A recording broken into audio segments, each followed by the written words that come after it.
మళ్ళీ season start అయిపోయింది. Corona బయటికి రావద్దని హెచ్చరికలు వస్తున్నాయి. ప్రమాదం లేదంటున్నారు. మరి ప్రమాదం లేకపోతే 9 మంది ఎక్కడి నుంచి చనిపోయారు? ఎలా చనిపోయారు ప్రమాదం కాకపోతే? పైకి చెప్తున్నారు ప్రమాదం కాదు అని, కానీ ప్రమాదం పొంచి ఉంది. కనుక ఏ ఒక్క నరుడు తన ఆలోచన నెరవేర్చుకోలేడు. కానీ ప్రభు అంటున్నాడు ఇక్కడ, ఆయన తాను చేసిన ప్రతి యోచనను కూడా ఆయన ముగించి ఉన్నాడు. చెప్పకూడదు ఒకసారి. దేవునికి మహిమ కలుగునుగాక. ఏ యోచన చేశాడు ఆయన? చీకటిలోంచి వెలుగును కలగలుగున్నాడు. వెలుగు అయిపోయింది. ఆకాశము లేదు, ఆకాశం అవునుగాక అయిపోయింది. భూమి లేదు, భూమి అవునుగాక అన్నాడు, అయిపోయింది. సముద్రము లేదు, సముద్రం అవునుగాక అన్నాడు, అయిపోయింది. చెట్లు, పక్షులు, మృగాలు, పశువులు లేవు, అవునుగాక అన్నాడు, అయిపోయింది. మనుషులు లేరు, మనుషులు తన స్వభావం మందు మనిషిని తయారు చేశాడు దేవుడు. దేవునికి స్తోత్రం, హల్లెలూయా. నరును తయారు చేసినప్పుడు దేవుడు ఒక మాట అన్నాడు తయారు చేసే ముందు. మీకు ఎవరైనా గుర్తుండే చెప్పండి. ఆదికాండంలోంచి తయారు చేసే ముందు ఒక యోచన చేశాడు. ఇలాగే ఆలోచన చేశాడు ఆయన. పక్కన చూడండి, ఆలోచన చేశాడు. ఏం ఆలోచన అది? మన పోలిక చొప్పున, రైట్. ఇంకెలా ఉంటా? మన స్వరూపమందు నరుణ్ణి చేయుదము. చెప్పకూడదు ఒకసారి. దేవునికి మహిమ కలుగునుగాక. దేవుడు ఏమనుకున్నాడు? ఆకాశమును కానీ, భూమిని కానీ, వెలుగును కానీ, చీకటిని కానీ, సముద్రమును కానీ నా పోలిక చొప్పున ఉండాలి అని అనుకోలేదు దేవుడు. యోచన చేయలేదు అలాగా. ఏం యోచన చేశా అంటే, నేను చేత్తో తయారు చేయబోయే ఈ నరుడు నా స్వరూపమందు ఉండాలి, నా పోలిక చొప్పున ఉండాలి అని ఆలోచన చేసి ఆ ప్రకారమే నరుని తయారు చేశాడు. ఆ ప్రకారమే తయారు చేశాడు. ఇంకో రకంగా తయారు చేశాడా? చెప్పాలి మీరందరూ. ఆ ప్రకారమే తయారు చేశాడా? తన ఆలోచన మార్చుకుని ఇంకో రకంగా తయారు చేశాడా? ఆ ప్రకారమే తయారు చేశాడు. ఇప్పుడు ఆ ప్రశ్న అడుగుతున్నాను మిమ్మల్ని. అలాగున దేవుని పోలిక చొప్పున, దేవుని స్వహస్తాలతో తయారు చేయబడినటువంటి ఆ మనుష్యుడు మన పోలిక చొప్పున మన స్వరూపం ఉందనుకున్నాడు కదా దేవుడు. ఆ ఆలోచన చొప్పున చేయబడినటువంటి మనుష్యుడు ఎవరై ఉండాలి? ఎవరై ఉండాలి? దేవుని పోలిక చొప్పున, దేవుని స్వరూపమందు ఉన్నటువంటి మనుషుడు అయి ఉండాలి. ఇప్పుడు దేవుని అక్కడ పెట్టి, ఆ ప్రక్కనే ఆయన పోలిక చొప్పున ఆయన స్వరూపం ముందున్న తయారు చేయబడిన నరుని ప్రక్కన పెడితే ఇద్దరు ఒకే పోలికలో ఉంటారా, తేడాగా ఉంటారా? గట్టి చెప్పండి, పర్లేదు. నేను మిమ్మల్ని ఫైన్ అయిన మీకు నేను ఒకే పోలికలో ఉంటారు. దేవునికి స్తోత్రం చేద్దాం, హల్లెలూయా. అంటే ఇద్దరు ప్రక్క నిలబడినప్పుడు ఎవరెవరు? దేవుడు, దేవుని పోలిక చొప్పున దేవుని చేత నిర్మించబడి ఆయన స్వరూపమందు నిర్మించబడిన మానవుడు ఇద్దరు ప్రక్కన పెడితే ఇద్దరు ఒకే రకంగా ఉంటారు. ఇప్పుడు ఎందుకంటే దేవుని ఆలోచన ఇది, మనుషుల ఆలోచన కాదు, దేవుని ఆలోచన. ఇప్పుడు ఆ ఇద్దరిని గమనించినప్పుడు దేవుడు ఎలాగున్నాడో ఆ మొట్టమొదటి మానవుడైన ఆదాము కూడా అదే పోలికలో ఉన్నాడు అక్కడ. దేవునికి స్తోత్రం, హల్లెలూయా. ఆదాము ఇప్పుడు ఎవరయ్యా అంటే దేవుడు, ఆయన పోలిక చొప్పున ఉన్నాడు. ఇప్పుడు ఆయన స్వభావమందు స్వరూపము తయారు చేయబడ్డాడు. Now who is Adam? Is impression of god, image of god, అంతే కదా. దేవుని పోలిక చొప్పున ఉన్నటువంటి నరుడైన దేవుడు ఆదాము. కానీ అదే ఆదాము ఇప్పుడు ఏం చేశాడు? పాపము చేసినటువంటి వాడిగా ఉన్నాడు. దేవుడు ఎప్పుడైనా పాపం చేశాడా? దేవుడు ఎప్పుడైనా ఏదైనా పాపం చేసినట్టు ఎక్కడైనా ఉందా? దేవుడా నువ్వు తప్పు చేశావని చెప్పండి ఏదన్నా. లోకంలో ఎవ్వరూ సరిపోరు. ఏ ప్రపంచ కోర్టు జడ్జి గారు కూడా దేవుడా నువ్వు తప్పు చేస్తావు అనడానికి సరిపోరు. ఏ పోలీస్ అధికారి కూడా సరిపోరు. ఏ న్యాయవేత్త కూడా సరిపోడు. ఎందుకంటే దేవునిలో తప్పు ఉండదు. మరి ఎవరిలో తప్పు ఉంది? ఇప్పుడు ఆయన స్వభావమందు తయారు చేయబడిన మనుషుడే ఈవేళ తప్పు చేసి ఈవేళ రకరకాల పరిస్థితులకు, బాధలకు, బలహీనతలకు గురైపోయి చివరకు మరణానికి చేరుకుంటూ ఉన్నాడు.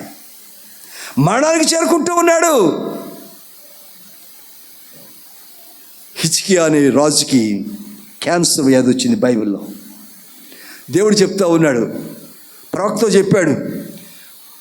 ప్రవక్త హిజ్కియా రాజు దగ్గరికి వెళ్ళి, నీకు క్యాన్సర్ వ్యాధి వచ్చింది, ఇక నువ్వు చనిపోతావు, నీ ఇల్లంతా చక్కబెట్టుకో. ఎందుకు వచ్చింది క్యాన్సర్ వ్యాధి? అసలు మరణం ఎందుకు వచ్చింది లోకంలోనికి? నరుడు దైవ స్వరూపాన్ని కోల్పోయాడు, దేవుని యొక్క మనస్తత్వాన్ని కోల్పోయాడు, దేవుని యొక్క అధికారాన్ని కోల్పోయాడు, దేవుని యొక్క స్వరూపాన్ని కోల్పోయాడు. కనుకనే మరణం ఎంటర్ అయింది మనిషి జీవితంలోనికి. ఆ మరణము లేకపోతే అసలు మనమంతా పరలోకంలో ఉండేటువంటి వారము. పరలోకం మనం ఎక్కడెక్కడ పరలోకం అయ్యేది. మరి ఎందుకు ఇవాళ ఇన్ని బాధలు పడుతున్నాం? ఎందుకు వారు చనిపోయారు, మీరు ఎలా ఉన్నారు, వాళ్ళ గురించి వీళ్ళ గురించి వార్తలు చెప్పుకుంటూ మనం భయపడుతున్నాం. ఈవేళ వారిని గమనించినప్పుడు మనకు కూడా భయం కలుగుతుంది. కరోనాతో ఇంతమంది చనిపోయారు, ఎస్ ఏమో నాకు కూడా వస్తుందేమో, నేను కూడా జాగ్రత్తగా ఉండాలి, పిల్లలు బయటికి వెళ్ళకూడదు, వస్తుందిగా ఆలోచన వస్తుందిగా మనకు కూడా. వాళ్ళకి ఏదో వ్యాధి వచ్చింది, మేము జాగ్రత్తగా ఉండాలి, అక్కడ ఏదో ప్రమాదం జరిగింది, జాగ్రత్తగా ఉండాలి, ఆలోచన వస్తుంది మనకి. కానీ జాగ్రత్తగా ఉండాలి అని మనం అనుకున్నా సరే అది మన వల్ల కాదు. అది ఎవరి వల్ల అవుతుందంటే మరణము తప్పించడము యెహోవా వశములో ఉన్నది. చెప్పకూడదు ఒకసారి, దేవునికి మహిమ కలుగును గాక. మరణము తప్పించడం యెహోవా వశములో ఉందండి. నీకు నువ్వు ఎన్ని జాగ్రత్తలు తీసుకున్నా నువ్వు కాపాడబడలేవు. 2019లో కదా మొట్టమొదటి కరోనా వచ్చింది. If my memory is correct, అంతేనా? 2019 ఎస్. ఆ సీజన్లో కరోనాతో చనిపోయిన 4 నేను సమాధి చేశాను. కరోనాతోనే చనిపోయారు వారు. భార్య బిడ్డల దగ్గరికి రాలేదు, తల్లిదండ్రులు ముట్టుకోలేదు, బంధువులు ఎవరో దగ్గరికి రాలేదు, ఎవరి దగ్గరికి రాలేదు. అటువంటి వాళ్ళు సమాధి చేసి వచ్చాను నేను. మాస్క్ పెట్టుకోలేదు, శానిటైజర్ రాసుకోలేదు, దూరంగా ఉండలేదు, ముక్కు మూసుకోలేదు. నేను మామూలు ఎలాగే వెళ్ళాను. వాళ్ళ పాస్టర్ గారు ఎవరు రాలా చేయటానికి, వాళ్ళ దైవ సేవకులు ఎవరు రాలా. బిజీ అని చెప్పారు ఒక ఆయన, ఊళ్ళో లేనని చెప్పారు ఒక ఆయన, కరోనానే బయటకు రానని చెప్పారు ఒక ఆయన, రకరకాల కారణం చెప్తారు. నాకు ఫోన్ చేయ, అయ్యా మీరు ఎలా చేయరా? ఎస్, 4 చేసి వచ్చాను. మరి ఏం కాలేదే నాకు, కనీసం దగ్గు కూడా రాలేదే, కనీసం ఆ జ్వరం ఏది అంటారు కదా, ఆ లక్షణాలు ఏది ఒక్కడు కూడా రాలేదే. తప్పించడం యెహోవా వశములో ఉన్నది. దేవుని ఆలోచన, దేవుడు యోచన చేస్తున్నాడు నిన్ను గురించి. నువ్వు దేవుడి గురించి యోచన చేస్తున్నావా? నువ్వు బ్రతికేస్తున్నావు అంతే. మే నెలంతా అయిపోయింది. మే నెలలో చాలామంది చనిపోయారు. మీరు వార్తలు గమనించారా లేదో? ఆఖరు 4 రోజుల్లోనే 31వ తారీఖు, 30వ తారీఖు, 29వ తారీఖు, 28వ తారీఖు 4 రోజుల్లో 15 నుంచి 22, 20 సంవత్సరాల మధ్య ఉన్నటువంటి యవనస్తులు ఈతకు వెళ్ళి చాలా దాదాపు 30-40 మంది మన ఏరియాలో ఈతకు వెళ్ళి మునిగిపోయి మళ్ళీ తిరిగి ఒకే చోట 7 చనిపోయారు యవనస్తులు. ఆ తల్లిదండ్రులు ఎంత విలపిస్తున్నారు ఈ రోజున. రోడ్డు మీద ప్రమాదం ఎంత ఘోరంగా జరుగుతూ ఉన్నాయి.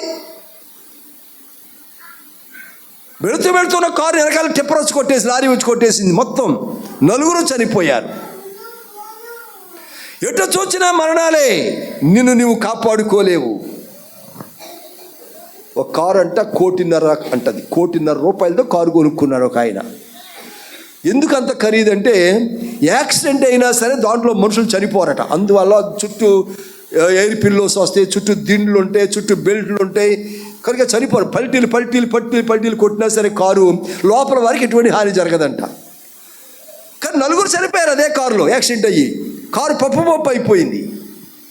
మరణము తప్పించడం యెహోవా వశములో ఉన్నది. అమ్మా బాబు, నీ ఆలోచన కాదు, నువ్వు దేవుని ఆలోచనకు వచ్చేసాయి. నువ్వు తప్పించబడతా ఉంటావు, నువ్వు కాపాడబడతా ఉంటావు. నెలలు గడిచిపోతున్నాయి, వారములు గడిచిపోతున్నాయి, సంవత్సరములు గడిచిపోతూ ఉన్నాయి. మనం బ్రతికేస్తున్నాం, కానీ ఎవరి ఉద్దేశం వల్ల బ్రతుకుతున్నామో మనం అర్థం చేసుకోవటం లేదు. ఎవరి ఆలోచనతో నువ్వు బ్రతుకుతున్నావో తెలుసా? నీ తల్లి తండ్రి ఆలోచనతో బ్రతకడం లేదు. నీవు ఒకరు మొద్దు పెడుతున్నారేమో, అన్నం పెడుతున్నారేమో, బట్టలు కుట్టిస్తున్నారేమో, చదువు చెప్పిస్తున్నారేమో, కానీ నీ తల్లి తండ్రి నువ్వు బ్రతికించలేరు.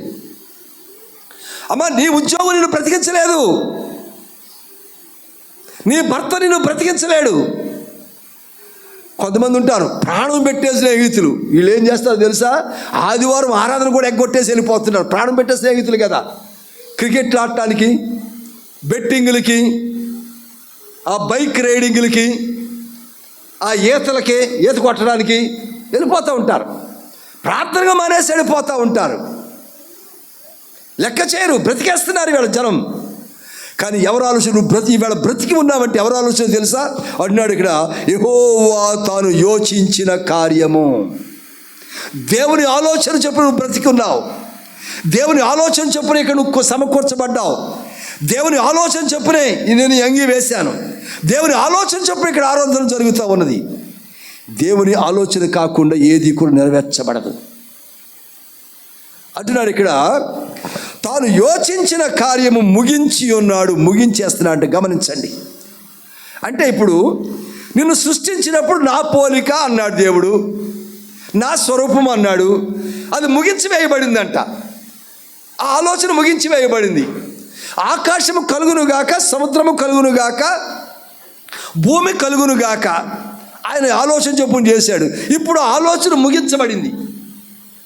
అంటే ఇంకొక ఆకాశం రాదు, ఇక ఇంకొక భూమి రాదు, ఇప్పుడు ఇంకొక సముద్రం రాదు. ప్రకటన గ్రంథం 21వ అధ్యాయం 1వ వచనంలో ఏమంటాడంటే, ఇదిగో క్రొత్త ఆకాశము, క్రొత్త భూమి, సముద్రం మాత్రమే ఇక ఉండదు అంటున్నాడు. ఆ క్రొత్త ఆకాశం, క్రొత్త భూమి ఏంటి అంటే పరలోకం. అది తప్ప ఈ భూమి, ఈ ఆకాశంలో ఇంకా యోచన ముగించేస్తున్నాడు దేవుడు. గమనించండి, దేవుని యొక్క ఆలోచన ముగించబడుతుంది. నిన్ను కాపాడాలి, నిన్ను రక్షించాలి, నిన్ను ఆశీర్వదించాలి అనేటువంటి ఆలోచన కూడా ఈవేళ ముగించబడుతుంది. ఎందుకో తెలుసా? ఓ తండ్రి ఉంటాడు, కొడుకు చెప్పిన మాట విండు. ఆ తండ్రి ఎన్నిసార్లు సహిస్తాడు చెప్పండి? ఎన్నిసార్లు చేస్తాడు? 1 సారి, 2 సార్లు, 3 సార్లు, 4 సార్లు, 5 సార్లు, 10 సార్లు. ఇక ఆ తర్వాత తండ్రికి విసుగొచ్చేసింది. ఇప్పుడు ఏమంటాడు చెప్పండి? ఇంకొకసారి నా గుమ్మం తొక్కావంటే, నిన్న కాదు మొన్న పెళ్ళికి వెళ్ళాను. నేను పెళ్ళికి ఆహ్వానించబడ్డాను. ఒక దైవ సేవకుడి కుమారుడి పెళ్ళి ఆహ్వానించబడ్డాను. వెళ్ళాను, నేను ఆశకి వెళ్ళాం. పెండ్లి కొడుకు పెండ్లి కూతురు గురించి పరిచయం చెప్పిస్తూ ఉన్నారు ఆ పాస్టర్ గారు. ఆ పరిచయం చెప్పడానికి ఇంకో పాస్టర్ గారు పురమాయించారు. రైట్.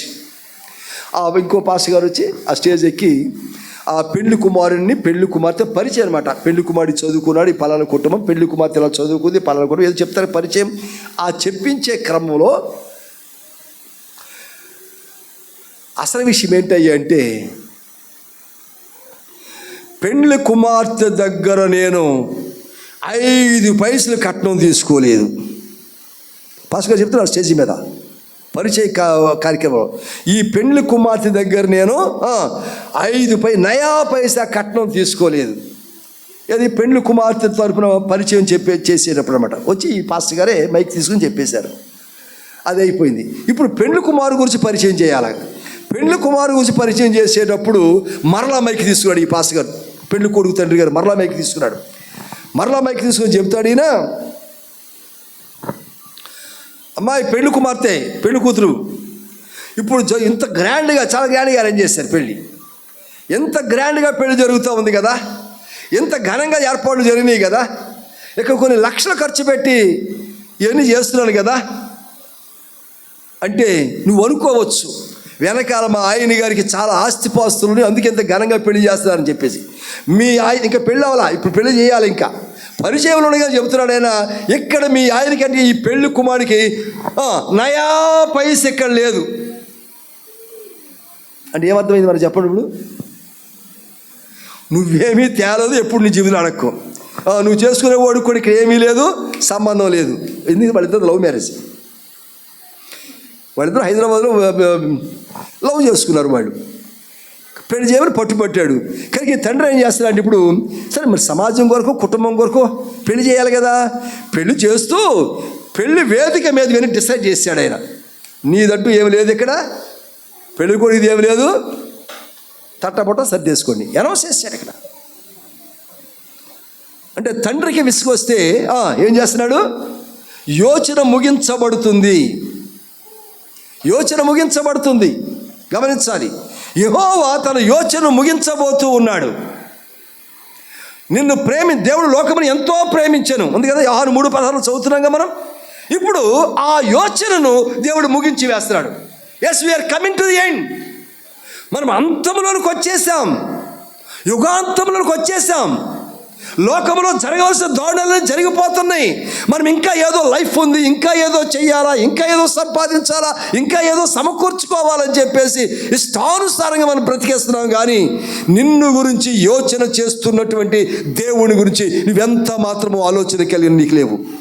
ఎంతసేపు ఏ ఉద్యోగం చేయాలా, ఏం సంపాదించుకోవాలా, ఏం వెనకాల వేసుకోవాలా, ఏం కూడబెట్టుకోవాలా. మొన్న ఒక ఆయన చెప్తా ఉన్నాడు, అయ్యగారు మంచి ఉద్యోగం చేస్తున్నాను అయ్యగారు అన్నాడు. సరే మంచిదే కదా అన్నాను. ఉద్యోగం వచ్చినప్పుడు అనుకున్నాను, అయ్యగారు ఉద్యోగం చేస్తా జీతం మీద 4 రాళ్ళు వెనకాల వేసుకుందాం అనుకున్నానండి అన్నాడు. ఏంటంట, జీతం మీద ఏం చేయాలంట, 4 రాళ్ళు వెనకాల వేసుకున్నాను. మరి వేసే ఉంటారు కదా, మంచిదే కదా అన్నాను. వేసుకున్నాను అయ్యగారు, కిడ్నీలో 16 రాళ్ళు వచ్చినాయి అన్నాడు. కిడ్నీలో ఎన్ని వచ్చినాయి రాళ్ళు, 4 వేసుకుందాం అనుకున్నట్టు వెనకాల రాళ్ళు 16 రాళ్ళు వచ్చినాయి అంట. దాంట్లో ఒకటి 16 mm అయ్యగారు అన్నాడు. ఏంటి ఎంతలా ఉందంట, ఫోటో కూడా చూపించాడు నాకు. ఎంతలా రాయి ఫోటో చూపించాడు మొబైల్లో. ఇదిగో అయ్యగారు రాళ్ళు వెనకాల వేసుకుంటున్నాను అయ్యగారు. ఏం వేసుకుంటున్నారు రాళ్ళు, సమాధి రాళ్ళు వెనకాల వేసుకోవాలి మనం. యెహోవా నిన్ను గురించిన యోచన ముగించేస్తున్నాడు. జాగ్రత్త, నీ గురించి చాలా పెద్ద ఆలోచన కలిగి ఉన్నాడు ఆయన. నిన్ను ప్రేమించి ఆయన పోలిక చొప్పున తయారు చేసుకొని, అంటే దేవుడు ఏ లక్షణాలతో ఉంటాడో, ఏ ఆకారంలో అదే ఆకారం నిన్ను నిర్మిస్తే నువ్వేం చేశావు, దేవుని గురించిన ఆలోచన, నీ నిర్మాణకుని గురించిన ఆలోచన లేకుండా నువ్వేదేదో అయిపోయావు. కనుక నిన్ను గురించి ఆయన మరల తిరిగి మలుచుకోవటానికి తన శిలువ మీదే తన ప్రాణాన్ని నీ కొరకు పెట్టేశాడు. దేవునికి స్తోత్రం, హల్లెలూయా. ఎంత ఆలోచన చేశాడు నీ కొరకు ఆయన. కానీ దేవుని గురించి నిన్ను ప్రేమించి ఆయన పోలిక చొప్పున చేసుకొని నిన్ను బ్రతికించి, ఇంత ఆయుష్ ఇచ్చి, ఇంత ఆరోగ్యం ఇచ్చి, ఇంత కుటుంబం ఇచ్చి, ఇంతమంది స్నేహితునిచ్చి, ఇంత సహవాసమునిచ్చి, సంఘాన్నిచ్చి, ఇంత దైవ సేవకులు ఇచ్చి, ఇన్ని రకాలుగా నిన్ను ఆదుకొని ఆదరిస్తూ ఉంటే నువ్వు ఇంకనూ దేవుని గురించిన ఆలోచన నీ గుండెల్లోనికి రాకపోతే, నీ మనసులోనికి రాకపోతే అంటున్నాడు ఆయన, నిన్ను బట్టి నా ఆలోచన ముగించి వేస్తున్నాను. నేను ఇక్కడ జంక్షన్ పక్కన కానుమూరులో మేనేజర్గా పనిచేసినప్పుడు జంక్షన్ సెంటర్లో నుంచి ఇప్పుడు హనుమాన్ టెంపుల్ ఉంది కదా, దాని ప్రక్కన వారి షాపులు ఉంటాయి కదమ్మా, ఏలూరు రోడ్లో షాపు. ఆ షాపుల్లో ఒక వైశ్య కుటుంబం తల్లి కూతురు నా దగ్గరికి వచ్చారు. వచ్చిన తర్వాత వారి బ్యాంకులో డిపాజిట్లు ఉన్నాయి, పేరు గుర్తులేదు, మర్చిపోయాను. వచ్చారు. వచ్చిన తర్వాత భర్త గారిది డెత్ సర్టిఫికేట్ తీసుకొచ్చారు. భర్త గారి పేరు దాదాపు 4 లక్షలు 5 లక్షలు బ్యాంకులో డబ్బులు ఉన్నాయి, డిపాజిట్ తీసుకొచ్చి, చనిపోయాడయ్యా, ఆ డబ్బులు మాకు ఇవ్వండి, వారసులో మేము, నేను భార్యను, నాకు కూతురు, మాకు ఆ డబ్బులు ఇవ్వండి అని అడిగారు. ఆ సర్టిఫికేట్ అది చూసినప్పుడు నాకు ఎందుకో అనుమానం వచ్చి, సరే మరి దాన్ని అన్నీ వెరిఫై చేసి అప్పుడు ఇస్తారేమో, 1 వారం రోజులు ఆగిరండి అని చెప్పి పంపించాను నేను. పంపించిన తర్వాత 1 వారం రోజుల తర్వాత వచ్చారు. ఈ లోపల నేను ఎంక్వైరీ చేస్తే తెలిసింది ఏంటో తెలుసా, వారు ఏ సర్టిఫికేట్ తెచ్చారు, డెత్ సర్టిఫికేట్ అంటే ఏంటి, చనిపోయినట్లు. ఆయన చనిపోలేదంట. ఆయన చనిపోలేదు. కానీ ఒకటి జరిగింది. మతి స్థిమితం లేక ఇంట్లోంచి వెళ్ళిపోయాడు ఆయన. మతి స్థిమితం లేక ఇల్లు వదిలేసి భార్య రాచి రంపాన్ని పెడుతుంటే తట్టుకోలేక వెళ్ళిపోయాడని తెలిసింది నాకు. Right, okay. అది జరిగి 7 సంవత్సరాలు అయిందంట. 7 సంవత్సరాలు ఆయన తెచ్చిన సర్టిఫికేట్ తప్పు కాదు, కరెక్టే తెచ్చింది ఆమె. కానీ జరిగింది నేను చనిపోయాడని చెప్పారు నాకు. కానీ చనిపోలేదు. జరిగింది ఏమిటో తెలుసా?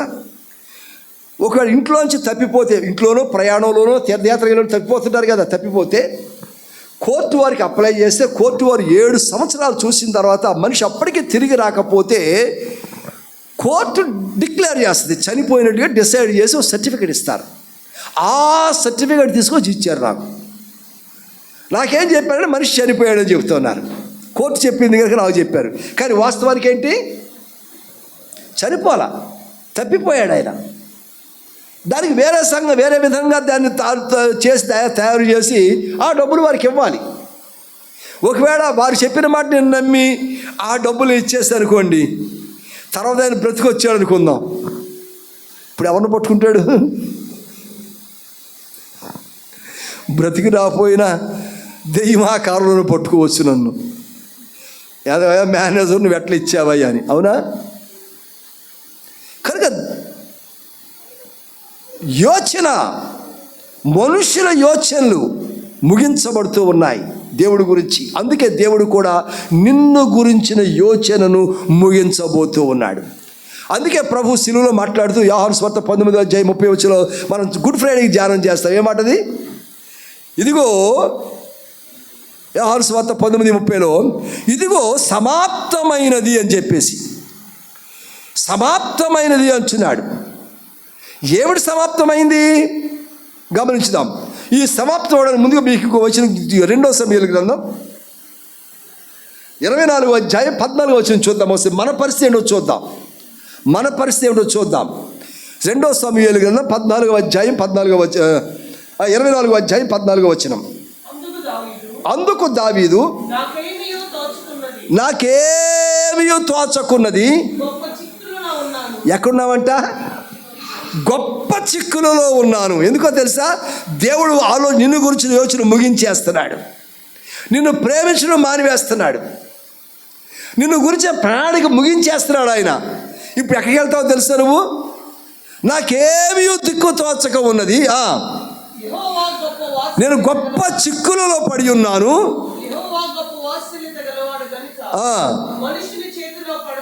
మనుషుల చేతిలో పడకుండా దేవుని చేతిలోనే పడుదును గాక. ఆమేన్. దేవునికి స్తోత్రం. హల్లెలూయా. కనుక దేవుడు విడిచిపెట్టేసి ఎక్కడుంటాం? మనము గొప్ప గొప్ప చిక్కుల్లో పడిపోతాం. యోనా దేవుని మాట వినకుండా ఏమైపోయాడు? సముద్రంలోనికి విసిరివేయబడ్డాడు. గొప్ప చిక్కుల్లో పడిపోయాడు. ఇప్పుడు ఏం చేస్తున్నాడు?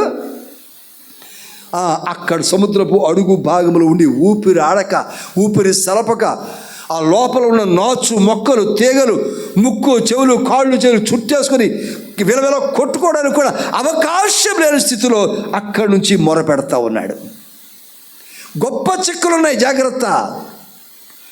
కరోనా టైంలో చనిపోయిన వారు చనిపోగా విడుబడినటువంటి వారు గొప్ప చిక్కుల్లో పడిపోయారు కదా.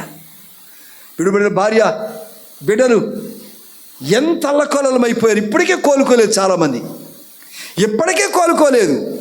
రోడ్డు ప్రమాదంలో అకస్మాత్తుగా చనిపోతూ ఉంటే ఆ విడిబడిన కుటుంబాలు గొప్ప చిక్కుల్లో పడిపోవట్లేదా? ఉద్యోగం చేసి సంపాదించే పోషించేటువంటి తండ్రి భర్త చనిపోతే ఆ భార్య బిడ్డ ఏమవుతున్నారు? ఇప్పుడు గొప్ప చిక్కుల్లో పడిపోతున్నారు. ఆస్తిపాస్తులు కరిగిపోతున్నాయి. దావీదు గారు అన్నాడు, ఇప్పుడు గొప్ప చిక్కులో పడి ఉన్నాను, దిక్కు తోచకయున్నాను. జాగ్రత్త. దేవుడు ఇంకా ఆలోచన కలిగి ఉండగా నీ పట్ల, దేవుని ప్రేమ ఇంకా నీ కొరకు ఉండగానే ఇంకా నీవు దిక్కు తోచకుండా గొప్ప గొప్ప చిక్కుల్లో పడిపోయి ఊపిరి సలపని స్థితిలో నీవు ఉంటే దేవుడు నిన్ను విడిచిపెట్టి వేస్తే, దేవుడే నిన్ను గురించిన ఆలోచన మానివేస్తే ఏమైపోతావు నువ్వు? ఇప్పుడు ఎక్కడ విడవబడతావు నీవు? అప్పుడు ఎక్కడ కొట్టుకులాడుతుంటావు? అప్పుడు పాతాళము, అక్కడ నరకము, అక్కడ అగ్ని ఆరదు, పురుగు చావదు, అక్కడ విలవిల తన్నుకుంటూ ఉంటారు, అక్కడ కాలుతూ ఉంటారు, అక్కడ కేకలు వేస్తూ ఉంటారు, అక్కడ పురుగులు తిరుగుతూ ఉంటాయి. అగ్నికి అవి చావవు, నువ్వు చావవు. నీ ఆత్మ కాలుతూ కాలుతూ కాలుతూ హాహాకారాలు చేస్తూ యుగ యుగాలు ఉండాల్సి వస్తుంది. దేవుని యోచన నీ కొరకు ముగించబడకూడదు అనుకుంటే, ముగించబడక మునిపే నువ్వు దేవుని సన్నిధికి వచ్చేసి దేవుడి గురించిన ఆలోచన నీ హృదయం కలిగి ఉండాలి. దేవునికి స్తోత్రం, హల్లెలూయా. కనుక అన్నాడు సమాప్తమైనది అంటున్నాడు. గమనించండి, ఏమన్నాడు? యోహాను 19:30 సమాప్తమైనది అంటున్నాడు. ఏమిటి సమాప్తమైంది? నిన్ను గురించిన దేవుని ఆలోచన సమాప్తం కాబోతూ ఉన్నది. ఈ సమాప్తమైన దానికి గ్రీకులో ఒక మాట ఉంది, గ్రీకు భాషలో ఒక మాట ఉంది దీనికి. అదేంటి అంటే టెటెలిస్టాయ్ అంటారు దీన్ని. అంటే TETELESTAI, టెటెలిస్టాయ్. ఆ మాటకు అర్థం ఏంటంటే ఫినిష్,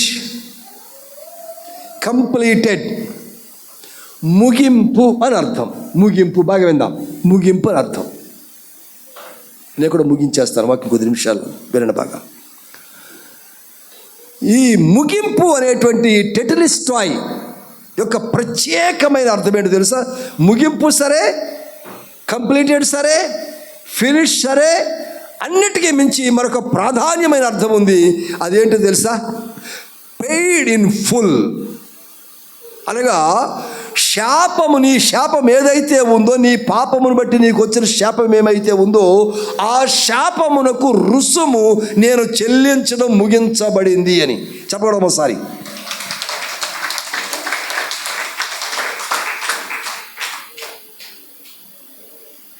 మొన్న ఒకసారి ఈ సంవత్సరం, పోయిన సంవత్సరం అనుకుంటారు, ఎవరో పాస్టర్ గారిని అరెస్ట్ చేశారు. కుటుంబ విషయాల్లో అరెస్ట్ చేశారు. ఆయనకి బెయిల్ కావాలి. బెయిల్ ఇవ్వడానికి ఎవరు పర్లేదు, నా దగ్గరికి వచ్చారు అయ్యా అని. సరే వెళ్ళాను, వెళ్ళి బెయిల్ ఇచ్చాను, కోర్టుకి వెళ్ళి బెయిల్ ఇచ్చాను. బెయిల్ ఇస్తే అప్పుడు ఆ బెయిల్ తీసుకొచ్చిన లాయర్ గారు అంటున్నాడు, అయ్యా మీరు ఈయన శిక్షకు సంబంధించినటువంటి ప్రతిదీ కూడా మీరు చెల్లించి వేశారు కనుక ఈయనకి విడుదల దొరికిందండి అన్నారు. దేవునికి స్తోత్రం చేద్దాం, హల్లెలూయా. ఏం దొరికిందంట? ఈయన శిక్షకు సంబంధించినటువంటి మీరు ఏదైతే చెల్లించాలో కోర్టుకి, అది మీరు చెల్లించారు కనుకనే ఇప్పుడు ఈయన బయటకు వచ్చారండి అని చెప్పి అన్నారు. చెల్లించబడుతుంది అంటే పెయిడ్ ఇన్ ఫుల్. నీ పాపమును తగిన శిక్ష ఏదైతే ఉందో దానికి రుసుము యేసయ్య చెల్లించి వేసి తన యోచన నీ పక్షంగా ముగించబోతా ఉన్నాడు. దేవునికి స్తోత్రం చేద్దాం, హల్లెలూయా. ఏం చెల్లించాడు ఆయన? చెల్లించాడు, సరే చప్పట కొట్టేస్తాం, స్తోత్రం చేయాలని చెప్పేసాం.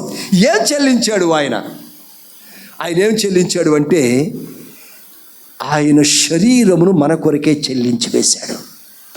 ఈ మాట సమాప్తమైనది అనేటువంటి సమయానికి ఆయన శరీరం అప్పటికే తునాతునకలైపోయింది, అప్పటికే కొడా దెబ్బలు అనుభవించేసింది, అప్పటికే వీపంతా నాగంటి చాలులో దున్నబడింది, అప్పటికే తల మీద ముళ్ళు పెట్టి తీగలు పెట్టి కొట్టేశారు, అప్పటికే అరచేతుల్లో అరకాళ్ళు మేకులు పెట్టి సిలువ కొట్టేశారు.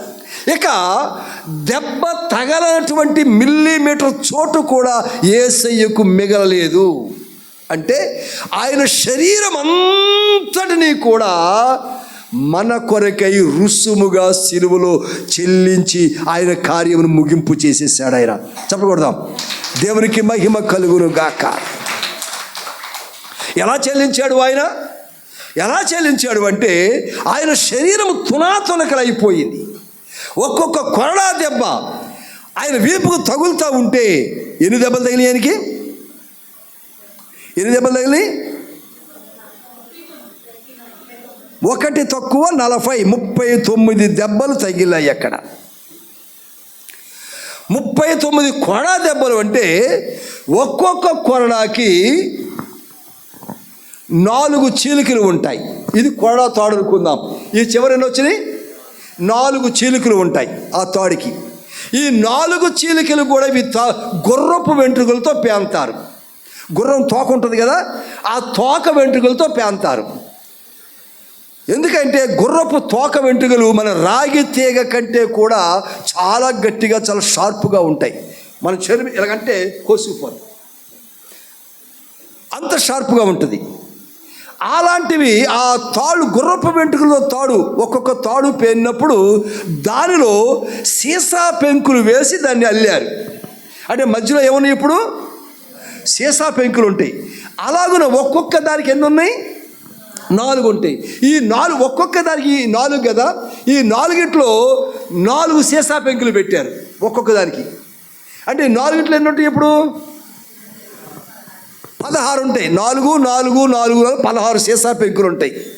అంటే ఒక్క దెబ్బ పడితే ఎన్ని పెంకులు కూర్చుకున్నాయి, ఇప్పుడు 16 గాయాలయ్యి 16 గాయాల్లో నుంచి కూడా పెంకులు, ఆ సీసా పెంకులు చీల్చుకుంటూ వచ్చేస్తున్నాయి. అలాంటివి ఎన్ని పడినాయి, ఇప్పుడు 39 పడినాయి. ఇప్పుడు 39 × 16 వేసి లెక్క చెప్పండి, ఎన్ని దెబ్బలు తగిలియో. అన్ని దెబ్బలు పడిన మీదట ఆయన శరీరము తునకలైపోయింది. చెప్పకూడదు ఒకసారి. ఇక దెబ్బ తగలటానికి, ఇక ముక్క చేయబట్టడానికి, తునక చేయబట్టడానికి ఇక శరీరం మిగలేదు ఆయన దగ్గర. ఇక శరీరం మిగల, ఆపాదమస్తకం శరీరం అంతా తునకలైపోయింది. కార్యము ముగించబడింది. ఇప్పుడు మనం బల్లను చేరబోతూ ఉన్నాం. గమనించండి, ఇప్పుడు మనం బల్లను చేరబోతూ ఉన్నాం. ఆ బలలో నీకు ఇవ్వబడేటువంటి ఏంటది, చెప్పండి. ఇప్పుడు చేతికి ఇస్తాం. ఏంటది? ప్రభు యొక్క కొరడా దెబ్బల చేత తునకలు చేయబడినటువంటి ముక్క నీకు ఇవ్వబడుతుంది. ఇప్పుడు అది రొట్టె కాదు, అది గోధుమ పిండితో చేసింది కాదు, అది మనుషులు తయారు చేసింది కాదు. ఒక నీ ఆలోచన, ఇది మనుషులు తయారు చేశారు, సేవకులు తయారు చేశారు, రొట్టె ఇది గోధుమ అనుకుంటే నీ ఆలోచన అక్కడితో ఆగిపోద్ది. కానీ నా చేతికి ఇవ్వబడినటువంటిది ఏమనాలి, ఇప్పుడు నువ్వేమని యోచన చేయాలి? ఇప్పుడు ప్రభు నిన్ను గురించి యోచన ముగించాడు. అక్కడ నీ యోచన ఎలా ఉండాలో తెలుసా? నా చేతికి ఇవ్వబడినటువంటిది కొడా దెబ్బల వల్ల ముక్కలు చేయబడిన, తంపివేయబడిన, తునకలు చేయబడినటువంటి ఆ యేసయ్య శరీరమే ఇప్పుడు నా చేతిలో ఉంది అనే స్వభావానికి నువ్వు రాగలిగితే, కనీసం మన బ్రతుకులో ఎంతవరకు ప్రభు స్వభావంతో బ్రతకకపోయినా, ఆదిమ మానవుని సృష్టించినప్పుడు మన స్వభావం అందు మన పోలిక చొప్పున అనుకున్నాడు కదా ప్రభు, యోచన చేశాడు కదా. ఆ ఆలోచన కనీసం ఎక్కడైనా కొంచెమైనా మనం నెరవేర్చగలిగే వారముగా ఉంటాం. దేవునికి స్తోత్రం, హల్లెలూయా. కనుక ఆ శరీరం నీ చేతులకు రాగానే నీ హృదయం ఏమైపోవాలో తెలుసా? అది ప్రభు యొక్క దివ్యమైన శరీరము కొడా దెబ్బల చేత ముక్కలు ఛిద్రము చేయబడి ముక్క నా చేతిలోకి వచ్చింది అనే స్వభావంతో, అంత పవిత్రంగా, అంత యోగ్యంగా, అంత ఆలోచనతో నువ్వు తీసుకోగలిగితే, దాన్ని ఆరగించగలిగితే, నీ కళ్ళు ద్రవిస్తూ ఉండగా, నీ హృదయం ద్రవిస్తూ ఉండగా, నీ కళ్ళలోకి నీళ్లు వస్తూ ఉండగా, చెమ్మగిలుతూ ఉండగా, నీ చెంపల మీద నుంచి నీ కన్నీళ్లు కారుతూ ఉండగా, అంతటి యోగ్యముగా పవిత్రంగా దాన్ని తీసుకోగలిగితే దేవుని యొక్క స్వభావం నీకు వచ్చినట్లే. ఆమేన్. దేవునికి స్తోత్రం, హల్లెలూయా. దేవుని యొక్క యోచన ఆయన ముగించి వేస్తుండగా నువ్వేం చేయాలి? ఆ యోచనను దాన్ని కొనసాగించవలసిన బిడ్డగా నీవు ఉన్నావు. ఆ తదుపరిని ప్రభు యొక్క రక్తాన్ని తీసుకుంటావు నీవు. ఆ రక్తం యొక్క పాత్ర ఎక్కి ట్యాప్ తిప్పితే వచ్చే నీళ్లు కాదు, జ్యూస్ కాదు, ద్రాక్ష జ్యూస్ కాదు. అది దెబ్బకు కొడా దెబ్బలు ఆయన మీద పడతా ఉంటే చిందినటువంటి రక్తము చల్లా చెదురుగా ప్రాంతమంతా, గోడల మీద, అరుగుల మీద, ఆ మెట్ల మీద యేసయ్యను కొడతా ఉంటే ఆ ప్రాంతమంతా కూడా ఆ దెబ్బలోంచి, కొడాలు పీక్కుని వస్తూ ఉంటే అక్కడి నుంచి, ఆ కొడాలోంచి కార్చబడి రక్తము చల్లా చెదురుగా పడి ఉంటే ఆ రక్తము నీ కొరకు ఇవ్వబడుతుంది. ఎంత రక్తం మిగిలిందంటే ఆయన దగ్గర, ఆఖరణ ప్రక్కలో పొడిచేసరికి ఎంత రక్తం మిగిలింది ఆయన దగ్గర? ఆఖరు బొట్టు వరకు మన కొరకు కార్చి వేశాడు ఆయన. ఏమైనా మిగిలిందా? అందుకని సమాప్తమైనది. శరీరము మన కొరకు ముగించేశాడు, రక్తాన్ని మన కొరకు ముగించేశాడు ఆయన. ఇక ఆయన దగ్గర చిన్న తురక కూడా ఉంచుకోలేదు ఆయన శరీరాన్ని. ఆ బొట్టు కూడా రక్తం లేకుండా మన కొరకు యావత్తు కూడా చిందించి వేశాడు ఆయన. ఇక పెట్టడానికి ఏముంది ఆయన దగ్గర? అందుకే యోచన ముగించి వేస్తున్నాను. పెయిడ్ ఇన్ ఫుల్, టెటలిస్టాయ్ అన్నారు. అంటే సమాప్తమైనది.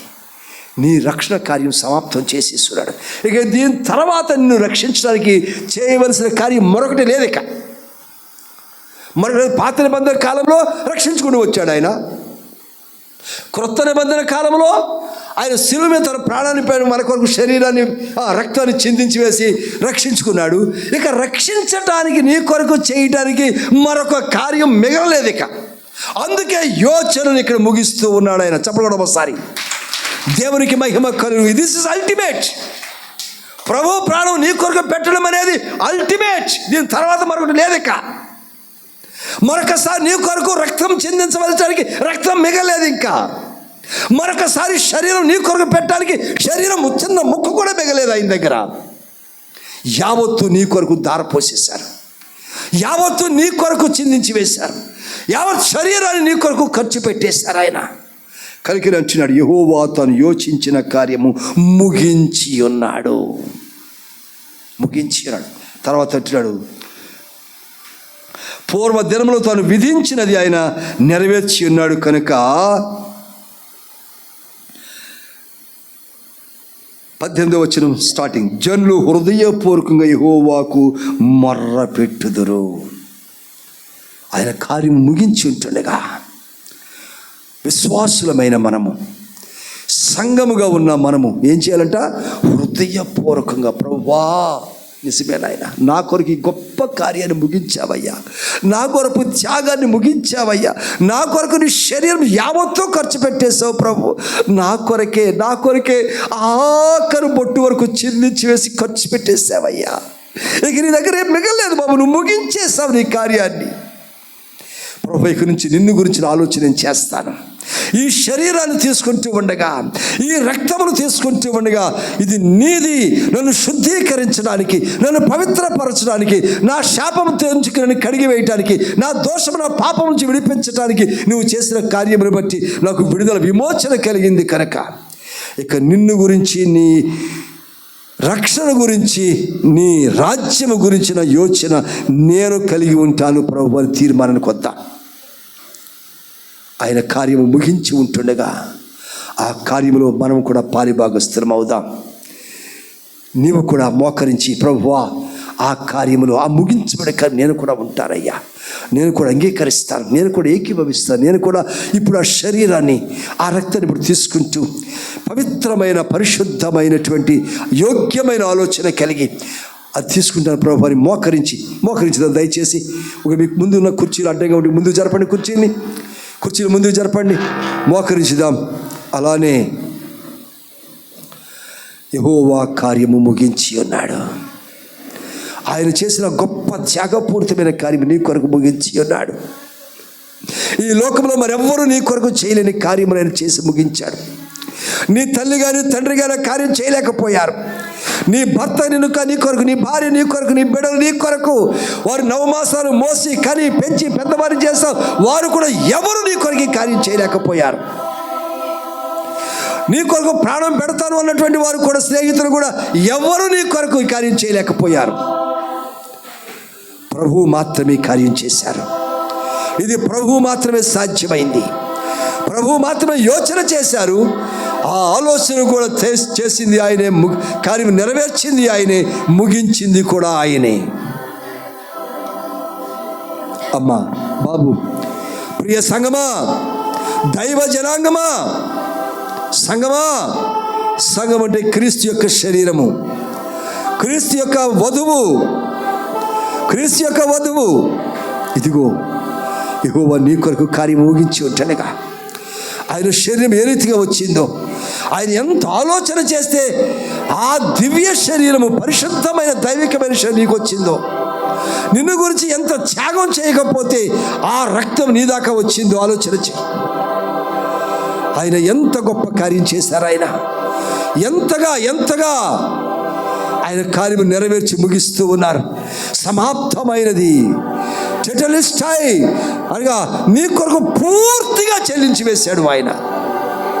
నీ కొరకు పూర్తిగా చెల్లించి వేశాడు ఆయన వెల.